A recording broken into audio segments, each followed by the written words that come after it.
Hello everyone, today I'm going to show you how to take out the drain stopper from your bathroom sink. Now underneath the sink we have this here, and this lever goes up and down. Now if we push it up, for example, this is what happens here. And if we push it down, right, so it goes up and down.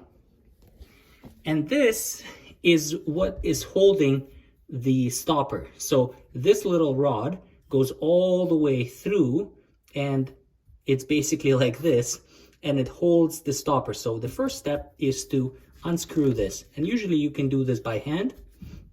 So we're gonna unscrew that. I like to have just a bowl here of some sort in case you're gonna have some spillage.